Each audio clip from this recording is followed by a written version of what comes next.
Good morning friends, स्वागत है आपका हमारे यूट्यूब चैनल क्लिक गुरुजी में। आज हम मनोविज्ञान के टॉपिक को लेकर आए हैं, सीबीपी के, जो आपके UP TET, C TET, super TET के लिए या फिर जितने भी स्टेट टेट होते हैं उसके लिए बहुत ज़्यादा महत्वपूर्ण टॉपिक है। अधिगम के सिद्धांत को लेकर आए हैं आज हम।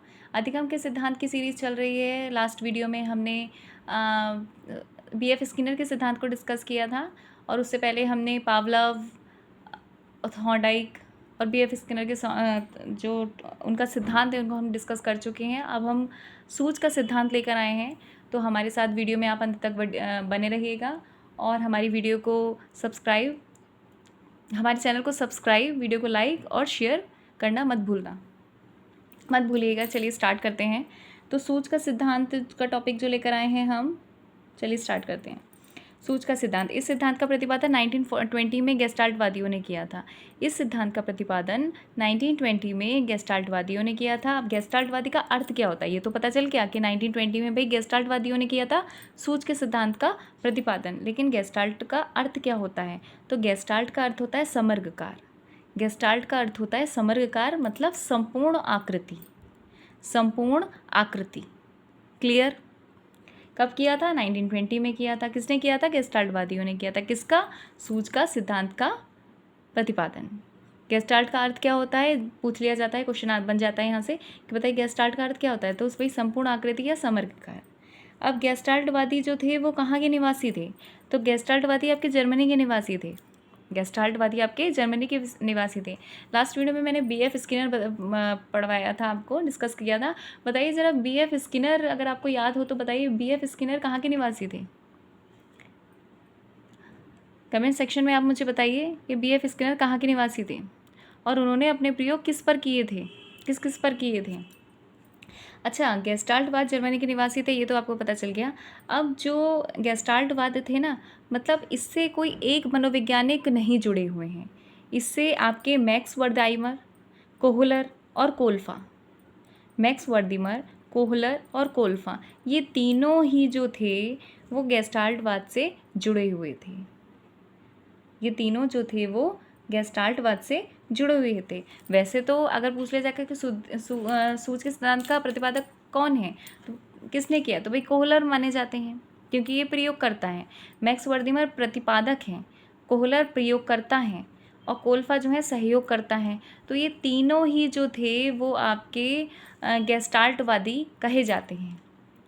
सूज के सिद्धांत का अगर प्रयोगकर्ता के पूछ लिया जाएगा तो आप कोहलर लगाएंगे, प्रतिपादक पूछ लिया जाएगा मैक्स वर्दिमर लगाएंगे और सहयोगकर्ता पूछ लिया जाएगा तो कोल्फा लगाएंगे। ठीक है, समझ में आ गया? आगे बढ़ते हैं। अच्छा, सूज होता क्या है? ये सूज कहते नहीं, सूज आ गई एकदम, हम बड़ा फंस गए थे, एकदम सूज आ गई। मतलब सूज का मतलब एकदम हमारे माइंड में ना, जैसे कहते हैं बत्ती चालू हो गई। बत्ती गुल होने का मतलब है जितने भी सारे उसके आइडियाज़ हैं ना वो सारे चले गए। और चालू होने का मतलब है वही हमारे उसमें दिमाग में बहुत सारे आइडियाज़ आ गए। मान लीजिए हम किसी मुसीबत में हैं या किसी परेशानी में हैं एकदम से, और एकदम से हमें कोई ना आइडिया सूझता है कि चलिए ये ऐसा करते हैं, और ऐसा करने से वो काम हो भी जाता है। होता है ना, सूझता है। मैंने अभी बताया सूझ, एक वर्ड मैंने बताया। तो वही जो सूझ है वो अचानक आती है, वही जो सूझ है वो अचानक आती है। ठीक है, अगर गिरने वाले हों हम और एकदम से हमें रस्सी दिख जाए तो वो क्या है, सूझ आ गई। अब सूझ ये आ गई कि हम इसको पकड़ के ऊपर आ जाएंगे। ठीक है, तो सूझ अचानक ही आती है। ठीक है, कब आती है? जब प्रॉब्लम होती है। कब आती है? जब प्रॉब्लम होती है। ठीक है, तो सूझ जो है हमें अचानक आती है। अच्छा, सूझ क्यों आएगी एकदम से? तो क्यों सूझ आएगी एक बात बताइए। तो सूझ हमारी तभी आएगी जब समस्या होगी, है ना। जब समस्या होगी तभी एकदम से सूझ आएगी अचानक से, और तभी उसका फिर समाधान हो जाएगा। जैसे कि यहाँ लिखा है, नोट है कि पहले समस्या होती है, फिर एकदम से विचार आ जाता है, सूझ आ जाती है, उसके बाद समाधान हो जाता है। ठीक, तो बात समझ में आ गई? आशा करती हूँ आपको समझ में आया होगा ये बात। चलिए आगे बढ़ते हैं। कोहलर ने अपने प्रयोग जो किए थे वो किस पर किए थे? वो सुल्तान नामक चिंपैंजी पर किए थे। कोहलर ने अपने प्रयोग सुल्तान नामक चिंपैंजी पर किए थे। अभी तक पावलव ने जो थे वो पैरोटिड ग्रंथि पर किए थे।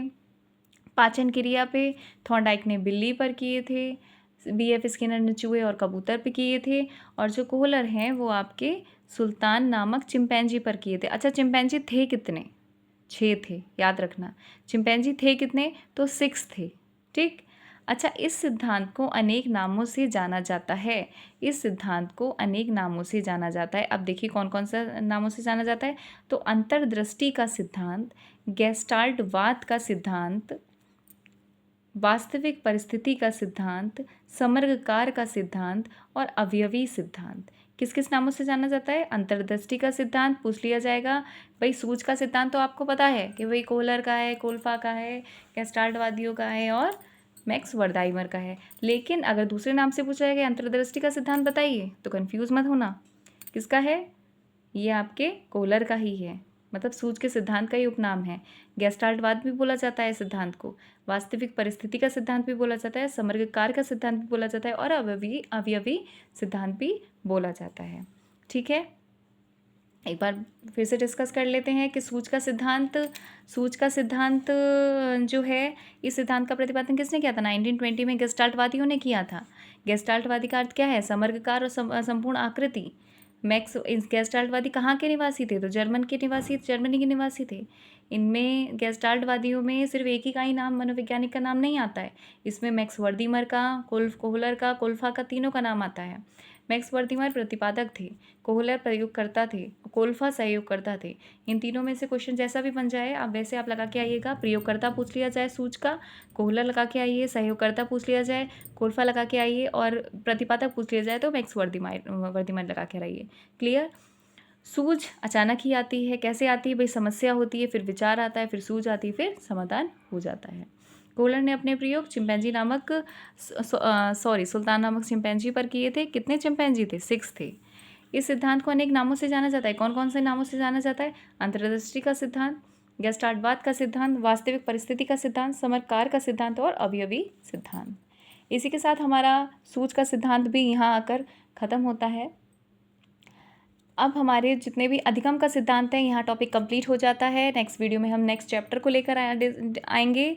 तब तक के लिए आप नोट्स बनाते चलिएगा, पिछली वीडियो को देखते चलिए, रिवीजन करते चलिए। एग्ज़ाम नज़दीक है, एग्ज़ाम आने वाला है। यूपी टेट का, सी टेट का तो होने ही वाला है एग्ज़ाम, डेट भी आ गई है अगस्त में। इसलिए बस आप इसको नोट्स बना लीजिएगा। अगर वीडियो आपके लिए यूज़फुल है तो हमारे चैनल को आप सब्सक्राइब कर लीजिए, जिससे आने वाले वीडियो का नोटिफिकेशन आपको आसानी से मिल सके।